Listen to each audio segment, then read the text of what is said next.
ஒரு ஊர்ல ஒரு ஆள் இருந்தான். அவன் ஒரு நாள் கோயிலுக்கு போனான். கடவுள்கிட்ட வேண்டிக்கிட்டான், எனக்கு ஒரு 1,00,000 நீ கொடுத்தா நான் உன் சன்னதியில ஒரு தேங்காய் உடைக்கிறேன் அப்படின்னு வேண்டிக்கிட்டான். கடவுள் பார்த்தார். உடனே அவன் கண் முன்னாடி தோன்றினார். இந்தா நீ கேட்ட 1,00,000 அப்படின்னு சொல்லி அவன் கையில பணத்தை கொடுத்துட்டு மறைஞ்சிட்டார். இவனால நம்பவே முடியல. இவ்வளவு சுலபமா கிடைக்கும்னு தெரிஞ்சிருந்தா அனாவசியமா ஒரு தேங்காய் உடைக்கிறேன்னு வேண்டி இருக்க வேண்டியது இல்லையே அப்படின்னு நினைச்சான். இருந்தாலும் வேண்டுதலை நிறைவேற்ற வேண்டியது கடமை. அதுக்காக என்ன பண்ணா, பக்கத்துல ஒரு கடைக்கு போனான். ஒரு தேங்காயை கையில் எடுத்தான். இது என்ன விலைன்னு கேட்டான். 5 ரூபான்னார் கடையில் இருந்தவர். அதிகமா இருக்குதே விலைன்னா.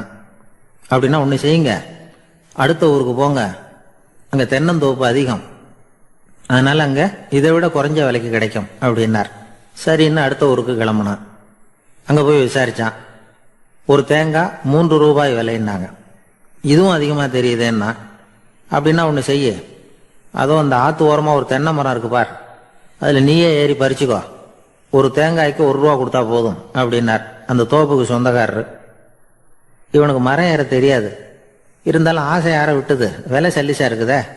ஆத்து ஓரம் போனா தட்டு தடுமாறி அந்த மரத்துல ஏறினா அந்த தென்னை மரம் வளைஞ்சி ஆத்து பக்கம் போய் அப்புறம் நிமிர்ந்து இருந்தது. அதாவது மரத்தின் உச்சி சரியா ஆத்துக்கு நடுவில் இருந்தது. ஆத்துல வெள்ளம் கரபுரண்டு ஓடிட்டு இருக்கு. இவன் கடவுள் கொடுத்த 1,00,000 மடியில வச்சு இறுக்கி கட்டிக்கிட்டான். உச்சிக்கு போய் காய் பறிக்கிற சமயத்துல காத்து மழையும் பலமா கலந்து அடிக்க ஆரம்பிச்சுட்டுத. கால் வழுக்கி விட்டுட்டுத. இவன் சடார்னு ஒரு தென்னை மட்டையை பிடிச்சிக்கிட்டு தொங்க ஆரம்பிச்சிட்டான். கீழே பயங்கரமான வெள்ளம், மடியில 1,00,000 பணம், என்ன செய்யறதுன்னு தவிக்கிறான். இந்த சமயம் கரையில ஒரு யானை பாகன் யானையை குளிப்பாட்டிக்கிட்டு இருக்கிறான். அது அவன் கண்ணில் பட்டது. ஐயா ஒரு உதவின்னு கத்தினான். அவன் என்ன செய்யணும்னு கேட்டான். உன் யானையை மெதுவா இங்க அழைச்சிட்டு வா, எனக்கு நேரா கீழே நிறுத்து, என் காலை பிடிச்சி மெதுவா கீழே இறக்கி விட்டுரு, என் மடியில இருக்கிற பணத்துல உனக்கு 10,000 தரேன் அப்படின்னா. அவன் பார்த்தான். காலை கையை பிடிச்சா கூட எவனும் இந்த காலத்துல 10 ரூபாய்க்கு மேல தரமாட்டேங்கிறான். இவன் காலை பிடிச்சா 10,000 தர்றேங்கிறான் அப்படின்னு யோசனை பண்ணா. உடனே யானையை கொண்டுட்டு போனான். அவனுக்கு நேரா கீழே நிறுத்தினான். அவன் காலை பிடிச்சான். அவ்வளவுதான். அந்த நேரம் பார்த்து யானை மெதுவா நடந்து அப்பால போட்டுது. இப்ப யானை பாகன் அவன் காலை கெட்டியா பிடிச்சிட்டு தொங்குறான். பரிதாபமா மேல பாக்குறான். அவன் மட்டையை பிடிச்சிட்டு தொங்குறான். இப்ப யானை பாகன் சொல்றான், தம்பி மட்டையை விட்டுறாத, கெட்டியா பிடிச்சுக்கோ, நான் உனக்கு 10,000 தரேன், இதோ மடியில் தான் வச்சிருக்கேன்னா. மேல தொங்குறவனுக்கு இந்த நிலைமையிலேயும் ஒரு சந்தோஷம், மேற்கொண்டு ஒரு 10,000 நமக்கு கிடைக்கும் போல இருக்கே அப்படின்னு. இந்த சமயத்துல ஒருத்தன் ஒட்டகத்தை ஓட்டிட்டு வந்தான் அந்த பக்கமா குளிப்பாட்டுறதுக்கு. யானை பாகம் பார்த்துட்டான். ஐயா ஒட்டகக்காரரே, அதை இங்க கொண்டுட்டு வா, எங்க காலை பிடிச்சி பத்திரமா இறக்கி விடு, நாங்க பணம் கொடுக்குறோம்னா. அவனும் பணத்துக்கு ஆசைப்பட்டு வந்தான். அவன் காலை பிடிக்கிற சமயம் ஒட்டகமும் நழுவி போட்டுது. இப்போ 3 பேருமே வரிசையா தொங்குறாங்க. ஒட்டகக்காரன் கத்துறான், தம்பி மட்டையை விட்டுறாத, கெட்டியா பிடிச்சுக்கோ, நான் என் மடியில இருக்கிற 5,000 உனக்கு தந்துடுறேன்னா. மேல தொங்குறவனுக்கு இன்னமும் சந்தோஷம், இவனும் பணம் தர்றேங்கிறான். அப்படின்னா இன்னைக்கு நமக்கு மொத்த பண வரவு எவ்வளவு அப்படின்னு ஒவ்வொன்னா கூட்டி பார்க்க ஆரம்பிச்சான். மனக்கணக்கு சரியா வரல. அதனால அப்படியே விரல விட்டு எண்ண ஆரம்பிச்சான். அவ்வளவுதான். மட்டையை விட்டுட்டு கை நழுவி வந்துட்டுது. 3 பேரும் பொத்துன்னு ஆத்துல விழுந்தாங்க. படாத பாடுபட்டு தட்டு தடுமாறி கரைக்கு வந்து சேர்ந்தாங்க. 3 பேர் மடியில் இருந்த பணமும் ஆத்தோட போட்டுது. பேராசை பெருநஷ்டம் அப்படின்னு ஒரு பழமொழி இருக்குல்ல, அதை விளக்கறதுக்காக சொல்லப்பட்ட கதை இது. இந்த காலத்துல ஒருத்தர் ஒரு நீச்சல் குளத்துல நீச்சல் அடிச்சுக்கிட்டு இருக்கிறார். காவலுக்கு இருந்தவர் அதை கவனிச்சுட்டார். கரையிலிருந்து சத்தம் போட்டாராம், இதோ பாருங்க, இங்க ராத்திரி 8 மணிக்கு மேல நீச்சல் அடிக்கிறது சட்டப்படி குற்றம், அதுக்கு அனுமதி கிடையாது, தெரியாதா உங்களுக்கு அப்படின்னாராம். இதுக்கு அவரு, ஐயோ நான் நீச்சல் அடிக்க வந்தவன் இல்லைங்க, சும்மா சுத்தி பார்க்க வந்தவன், தடுமாறி குளத்துல விழுந்துட்டேன், நீச்சல் தெரியாது, அதனால தத்தளிச்சுக்கிட்டு இருக்கிறேன் அப்படின்னு கத்துனாராம். கரையில இருந்தவர் பார்த்தார். ஓ அப்படின்னா சரி, அதுக்கு ஒன்றும் தடை இல்லை அப்படின்னு சொல்லிவிட்டு அவர் பாட்டு நடந்து போயிட்டாராம். என்ன கதைன்னா, ஒரு ஊர்ல ஒருத்தர் இருந்தாராம். அவர் ஜோசியம் பார்க்கறதுல ரொம்ப கெட்டிக்காரரான். ஒருத்தருடைய தலைமுடியை மட்டும் அவர்கிட்ட காட்டினா போதும், அதை மட்டும் பார்த்துட்டு அவருடைய ஜாதகத்தையே அலசி போடுவாராம். அப்பேற்பட்ட திறமை. அந்த ஆள் ஒரு சமயம் கன்னியாகுமரி கடற்கரைக்கு போயிருந்திருக்கார். அங்க கரை ஓரமா ஒரு மண்டை ஓடு கிடந்திருக்கு. அதை எடுத்து பார்த்திருக்கார். அந்த மண்டை ஓட்டை வச்சுக்கிட்டே அதோட ஜாதகத்தை அலசியிருக்கார். இந்த மண்டை ஓட்டுக்கு உரிய ஆசாமி வாழ்க்கையில ரொம்ப கஷ்டப்பட்டிருக்கணும். நிறைய கஷ்டத்தை அனுபவிச்சிருக்கணும். அது தாங்க முடியாம தான் கடல்ல விழுந்து தற்கொலை பண்ணிட்டு இருக்கான் அப்படிங்கிறத அவரு கணிச்சுட்டார். இருந்தாலும் இந்த மண்டை ஓடு இன்னமும் அனுபவிக்க வேண்டியது பாக்கி இருக்கு அப்படிங்கிறத அவர் உணர்ந்தாராம். அது சரி, ஒருத்தன் உயிரோடு இருக்கிற வரைக்கும் நல்லது கெட்டதை அனுபவிக்க முடியும். செத்ததுக்கு அப்புறமும் பாக்கி இருக்குன்னா அதை எப்படி அனுபவிக்கிறது? இந்த மண்டை ஓட்டுக்கு இன்னும் கொஞ்சம் பாக்கி இருக்குங்கிறது அவருக்கு புரிஞ்சதே தவிர அதோட அர்த்தம் என்னங்கிறது சரியா விளங்கல. சரி, இதை இன்னும் கொஞ்சம் விவரமா ஆராய்ச்சி பண்ணுவோம் அப்படின்னு நினைச்சுக்கிட்டு அதை தன்னுடைய வீட்டுக்கு எடுத்துட்டு போயிட்டார். அந்த மண்டை ஓட்டை ஒரு பெட்டியில வச்சு பூட்டினார். தன்னுடைய தனி அறையில அதை பத்திரமா வச்சுக்கிட்டார். தினமும் ராத்திரி ஆனதும் தன்னுடைய மனைவியை பார்த்து, நீ போய் பூஜை அறையில தனியா படுத்துக்க அப்படின்னு சொல்லிவிட்டு தினம் ராத்திரி 12 மணிக்கு பெட்டியை திறந்து அவர் பார்ப்பார். மண்டை ஓடு அப்படியே இருந்தது தவிர இன்னும் கொஞ்சம் பாக்கி இருக்குங்கிறதுக்கு அர்த்தம் அவருக்கு விளங்கல. அந்த மண்டை ஓட்டுக்கு இன்னும் என்ன பாக்கி இருக்க போகுது? எப்படியோ ஒரு 10 நாள் போச்சு. அந்த வீட்டம்மாவுக்கு சந்தேகம் வந்துட்டுது. நம்ம வீட்டுக்காரரு நம்மளை தனியா ஏன் தூங்க சொல்றார் அப்படிங்கிற சந்தேகம். உடனே பக்கத்து வீட்டு அம்மா கிட்ட விஷயத்த சொல்லியிருக்கிறாங்க.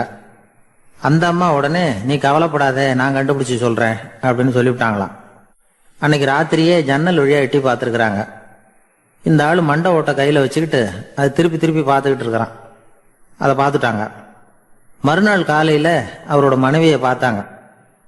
ஏம்மா, உன் வீட்டுக்காரருக்கு நீ முதல் மனைவியா 2வது மனைவியா அப்படின்னு கேட்டாங்களாம். எனக்கு தெரிஞ்ச வரைக்கும் நான் ஒருத்தி தான் அவருடைய மனைவி அப்படின்னாங்களாம் அவங்க. அப்படி இல்லை, நீ அவருக்கு 2வது மனைவி. முதல் மனைவியின் மண்டை ஓட்டை தான் அவர் தினமும் ராத்திரியில் எடுத்து பார்த்துக்கிட்டு இருக்கிறார் அப்படின்னாங்க அடுத்த வீட்டு அம்மா.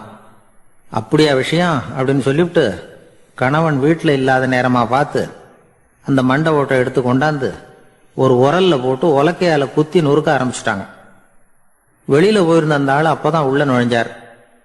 மண்டை ஓடு உலக்கை கிட்ட குத்து வாங்கிட்டு இருக்கு. அது அனுபவிக்க வேண்டியது இன்னும் கொஞ்சம் பாக்கி இருக்குங்கிறதுக்கு அர்த்தம் எனக்கு இப்பதான் புரிஞ்சுது அப்படின்னாராம் அவர். ஆள் இருந்தான், நிறைய பணம் சேர்த்தான். அவனுக்கு சம்பாதிக்க தெரியுமே தவிர செலவு பண்ண தெரியாது. மகா கஞ்சன். காசை கையில் எடுக்கவே மாட்டான். எடுத்தா செலவு செய்ய வேண்டியிருக்குமே. அதனால இப்படியே அவன் காலத்தை ஓட்டி விட்டான். வயசாயிட்டுது. அவனுடைய மனைவி ஒரு நாள் கேட்டாங்க, இவ்வளவு நாளா நீங்க என்னை எங்கேயுமே அழைச்சிட்டு போனதில்லை, இப்போவாவது அழைச்சிட்டு போகக்கூடாதா அப்படின்னாங்க. எங்க போகணும் சொல்லுன்னா, காசிக்கு போகணும், கங்கையில குளிக்கணும்னாங்க. இவன் பார்த்தான், இதுக்கு ஏன் அவ்வளவு தூரம் செலவு பண்ணிட்டு போகணும், நம்ம ஊர் ஆத்துலயே குளிக்கலாமே, இதுவும் புண்ணிய நதி தான், இங்க குளிச்சா அங்க குளிச்ச பலன் கிடைச்சிரும் அப்படின்னா. சரின்னு 2 பேரும் ஆத்தங்கரைக்கு போனாங்க. அன்னைக்கு ஏதோ விசேஷம், நிறைய கூட்டம், நிறைய பேர் குளிச்சுக்கிட்டு இருக்கிறாங்க. கரையில சில புரோகிதர்கள் நின்றுகிட்டு இருக்கிறாங்க.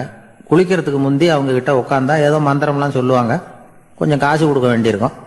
அதனால இவன் என்ன பண்ணா, ஆத்தங்கரையிலேயே கொஞ்சம் தூரம் போனான். ஊரை விட்டு தள்ளி வந்துட்டான். அங்க யாருமே இல்லை. அப்பாடான்னு சந்தோஷப்பட்டான். குளிக்கலாம்னு புறப்பட்டான். இந்த நேரம் கடவுள் பார்த்தார், இந்த கஞ்சனுக்கு ஏதாவது புத்தி போகட்டணும் அப்படின்னு நினைச்சார். உடனே ஒரு புரோகிதர் மாதிரி உருவத்தை மாத்திக்கிட்டு அந்த ஆள் முன்னாடி வந்து நின்னார். அவனுக்கு அதிர்ச்சி. இங்க யாருமே இருக்க மாட்டாங்கன்னு நினைச்சா இங்கேயுமே ஒரு ஆள் வந்துட்டாரு, என்ன பண்றதுன்னு யோசனை பண்ணான். புரோகிதர் உருவத்தில் இருந்த கடவுள் சொன்னார், இதை பாருங்க, இன்னைக்கு விசேஷ நாள், நீராடுறதுக்கு முன்னாடி சுயகல்பம் பண்ணிக்கிறது ரொம்ப நல்லது அப்படின்னார். என்கிட்ட பணம் எதுவும் இல்லையேன்னா. பரவாயில்ல, அப்புறமா கொடுங்க, வாங்கிக்கிறேன். ஆனா ஒண்ணு, எவ்வளவு கொடுப்பீங்கிறத மட்டும் இப்பவே சொல்லிவிடுங்க அப்படின்னார். இவன் ரொம்ப யோசனை பண்ணான். ஒரு 10 பைசா தரேன் அப்படின்னா. சரின்னு ஒத்துக்கிட்டு எல்லா கிரியைகளையும் அவர் செஞ்சார். அதுக்கப்புறம் கணவனும் மனைவியும் ஆத்துல குளிச்சாங்க. அவர் போயிட்டார். கொஞ்ச நாள் கழிச்சு அவன் வீட்டுக்கு வந்தார் கடனை வசூல் பண்றதுக்கு.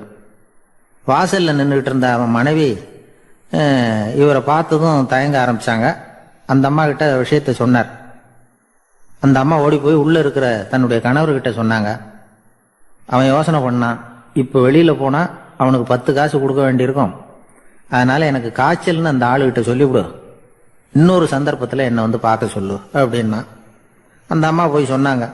அப்படிங்களா, அப்படின்னா அவரை நான் உடனே போய் பார்க்கணுமே அப்படின்னு உள்ள நுழைய ஆரம்பிச்சார். அவங்க மறுபடியும் இருங்க இருங்க அதை வரேன்னு சொல்லிவிட்டு உள்ள ஓடி விஷயத்த சொன்னாங்க. இது எதுடா வம்பா போச்சு அப்படின்னு பார்த்தான். மனைவியை கிட்டத்துல கூப்பிட்டான். இதோ பாரு, ஜன்னி கண்டு நான் இறந்து போயிட்டதா சொல்லிவிடும் அப்படின்னா சொன்னாங்க. புரோகிதர் பார்த்தார். அப்படின்னா ஒரு வழியா இருந்து அவருடைய இறுதி சடங்குகளையும் நானே முடிச்சுட்டு போயிடுறேன் அப்படின்னார். உள்ள இருந்தவன் யோசனை பண்ணான், அந்த ஆள் என்ன விடமாட்டான் போல இருக்கு, அதனால ஒரு சவப்பெட்டியில் என்னை வச்சு தூக்கிக்கிட்டு மயானத்துக்கு போங்க பார்த்துக்கலாம் அப்படின்னா. புரோகிதரும் விடுற மாதிரி இல்லை, கூடவே நடந்து போயிட்டு இருக்கிறார். அங்கே இறக்கி சடங்குகளை முடிச்சுட்டு தீ வைக்கிற நேரம் பொட்டிக்குள்ள இருந்த நம்ம ஆளு அலறி அடிச்சுட்டு வெளியில ஓடி வந்தான்.